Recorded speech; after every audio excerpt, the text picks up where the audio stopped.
Ayan guys, dito papakita ko sa inyo yung sa Gem Conquest. Meron siyang solo mode tsaka multi mode. Okay, ito yung 5v5 guys, every Tuesday, Thursday, Saturday, every 1 o'clock PM hanggang 2:30 and 9 hanggang 11:30. Okay. So, ito yung mga makukuha dyan guys Ayan, parang sa lang rin 3v3. Okay, pinakamataas dyan is yung of course challenger pa rin.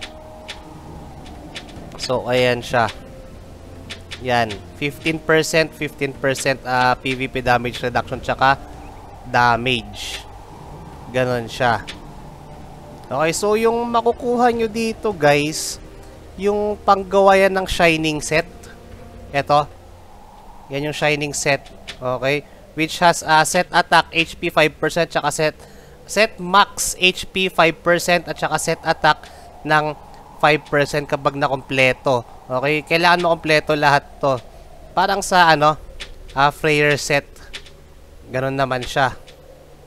Meron din siyang yung parang sa yung Heart of Glory, mayroon siyang parang ganon.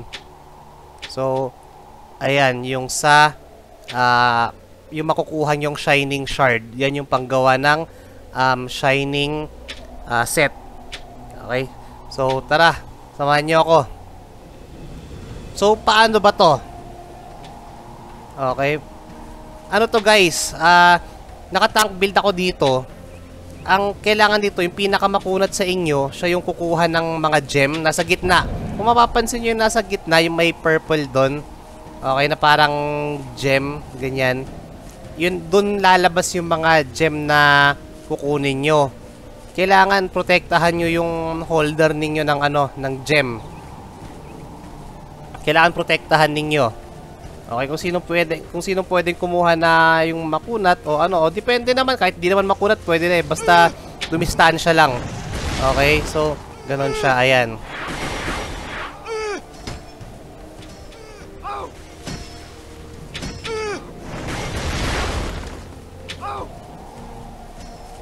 Kailangan lang protektahan nyo. And then, 1 to 20.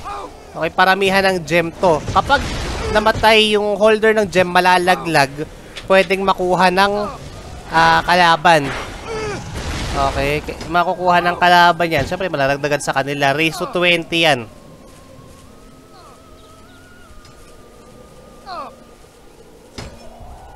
Unahan lang makakuha ng 20 na piraso. And then may lumalabas din siyang mga ayan, yung mga buff, yung HP, mga ganyan. Hanapin nyo lang. Pero may linalabasan talaga siya na na spots. Kung ikaw yung holder ng gem o kailangan dumistansya ka kasi hindi ka pwedeng mamatay. Kasi pag namatay ka, laglag lahat ng gem nyo, makukuha nila. Madali na lang, lalo na kapag madami. Kaya ingat-ingat lang. So, ayan.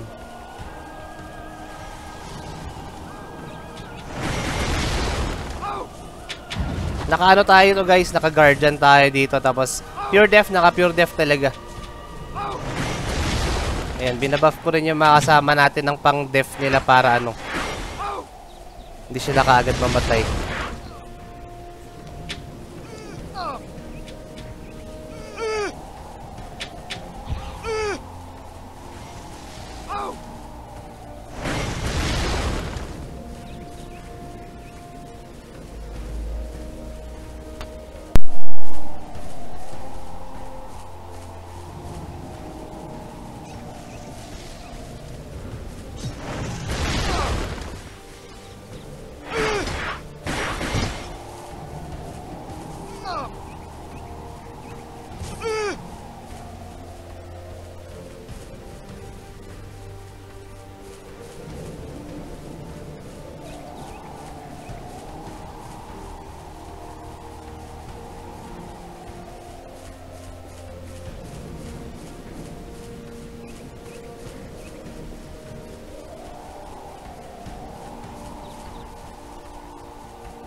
Kung mapapansin nyo, 17 na yung sa kalaban namin. Sa amin, 6 pa lang.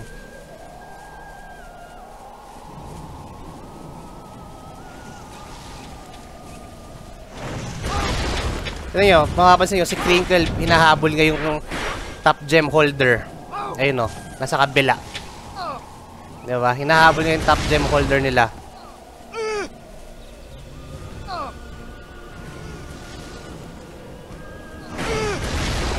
Habang tayo, chill-chill lang na ano. Magaling si Crinkle.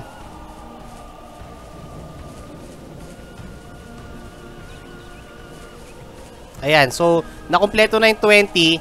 Aatras na ako dyan. Atras na yung mga gem holder. Okay, uubusin nila yung allied cooldown. Nakalagay sa gitna yan, yung 10, 9, 8. So, kailangan matapos yan. Mahawakan nyo yung gem para manalo kayo. After that, okay na. So, ayun siya. Ganun lang siya. Okay, parang sa ano lang rin. Sa 3v3 pero yung gem lang ang i-protect ninyo. So, yun lang guys. Para lang may idea kayo. May times 2 rin pala to guys kapag maglalaro kayo. Pwedeng single, pwedeng times 2 para mas mabilis.